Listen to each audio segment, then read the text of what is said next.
80,000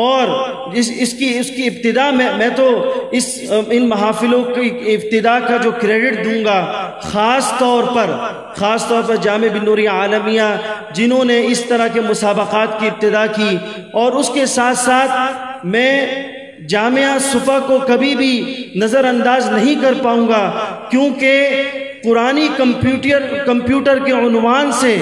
جو محنت اور جو فکر جامعہ صفا سے نکلی، جو قابل دید بھی ہے، اور اسی طریقے سے یہ ایک پورے پاکستان کے لیے ایک فخر بھی ہے کہ پوری دنیا نے دیکھا کہ کس طریقے سے جامعہ صفا کے قرآنی کمپیوٹر کس طریقے سے انہوں نے اپنی خدمات لوگوں کے سامنے پیش کی، اور لوگ کس طریقے سے ان کی اس تلاوت سے اور ان کی اس قرآنی کمپیوٹر کا جو طریقہ کار تھا اس سے محظوظ ہوتے رہے۔ اور اس کے ساتھ ساتھ میں ایک بات اور بھی آپ حضرات کے سامنے رکھنا چاہوں گا کہ الحمدللہ ثم الحمدللہ، اللہ رب العزت کا کرم ہے کہ اللہ رب العزت نے اس پاکستان کے اندر لوگ دنیا سے تعلیم لینے کے لیے، تعلیم کے حصول کے لیے پوری دنیا کے اندر جاتے ہیں، لیکن الحمدللہ دین کے حصول کے لیے آج پوری دنیا سے لوگ پاکستان آتے ہیں۔ یہ بھی پاکستان کا ایک خاصہ ہے۔ تو میں اسی بات پر اپنی بات کا اختتام کروں گا، اور میں ایک بات یہ بھی کہوں گا کہ الحمدللہ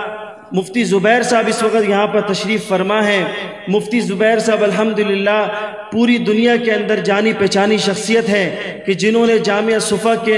انتظام اور انصرام کو، اور اسی طرح قرآن کے اوپر جنہوں نے اتنا زبردست کام کیا، یہ بھی قابل دید ہے۔ اور میں اللہ رب العزت سے دعا کرتا ہوں کہ اللہ رب العزت ہمارے اس محنت کو، اس کاوش کو قبول فرمائے، اور خاص طور پر انصار ایجوکیشن ویلفیئر والے اور ان کے جتنے بھی منتظمین ہیں، ان کے آرگنائزرز ہیں، مولانا ثاقب جتنے بھی اس پروگرام کو آرگنائز کرنے والے لوگ ہیں، میں ان کا بھی مشکور ہوں کہ انہوں نے ماشاءاللہ اتنے بہترین انداز میں، خوبصورت انداز میں اس پروگرام کو آرگنائز کیا کہ اس اورنگی ٹاؤن کے اندر پورے 4 چاند لگا دیے۔ اور الحمدللہ MQM پاکستان کا بھی میں مشکور ہوں کہ انہوں نے اس پروگرام کے اندر اس کا حصہ بن کر یہ بات ثابت کر دی کہ قرآن کی محبت آج ہم سب کے دلوں کے اندر ہے۔ قرآن سے جو ہے ہم سب کے دل تر و تازہ ہیں۔ اور ایک واقعہ میں سنا کر آپ حضرات کے سامنے اپنی بات کا اختتام کروں گا کہ قرآن جس طریقے سے سنانا سنت ہے، اس طریقے سے قرآن کا سننا بھی سنت ہے۔ آپ حضرات کتنے گھنٹوں سے یہاں پر قرآن سن رہے۔ ایک حدیث میں آپ کو سناؤں گا کہ آپ علیہ الصلوۃ نے فرمایا من احب ان یقرأ القرآن غضا، کہ اگر کوئی شخص، ابن مسعود رضی اللہ تعالی عنہ کے بارے میں فرمایا کہ اگر کوئی شخص یہ چاہتا ہے، یہ پسند کرتا ہے کہ قرآن کو اس طریقے سے پڑھے، اس انداز میں پڑھے کہ جو قرآن وہ تازہ اتر رہا ہو، تازہ قرآن اتر رہا ہو، تو اس کو چاہیے کہ ابن مسعود رضی اللہ تعالی عنہ کی طرح قرآن کی تلاوت کرے۔ قرآن جس طریقے سے پڑھنا ثواب ہے، اسی طریقے سے قرآن کو سننا بھی ثواب ہے۔ موسیٰ اشعری رضی اللہ تعالی عنہ کے بارے میں آتا ہے کہ ایک مرتبہ اپنے گھر میں تشریف فرما تھے حضور علیہ السلام، وہاں سے حضرت عائشہ رضی اللہ تعالی عنہ کے ساتھ وہاں سے ان کا گزر ہوا، آدھی رات کا وقت تھا، حضرت عائشہ اور آپ علیہ السلام وہیں پر ٹھہر کر رک گئے، قرآن کی آواز ان کی کانوں کے اندر اتر رہی تھی، وہیں پر اتر کر قرآن کی آواز سننے لگے۔ صبح ہوئی، حضور علیہ السلام نے موسیٰ اشعری کو بلایا اور فرمایا کہ رات کو میں اور عائشہ آپ کے گھر کے پاس سے گزر رہے تھے، اتنی بہترین انداز میں آپ تلاوت کر رہے تھے کہ میں وہاں پر کھڑے ہو کر آپ کا قرآن سننے لگا۔ موسیٰ اشعری فرمانے لگے رضی اللہ تعالیٰ عنہ کہ اگر مجھے پتا ہوتا کہ آپ میرا قرآن سن رہے ہیں تو میں اور بہترین انداز میں کلام پاک کی تلاوت کرتا ہوں۔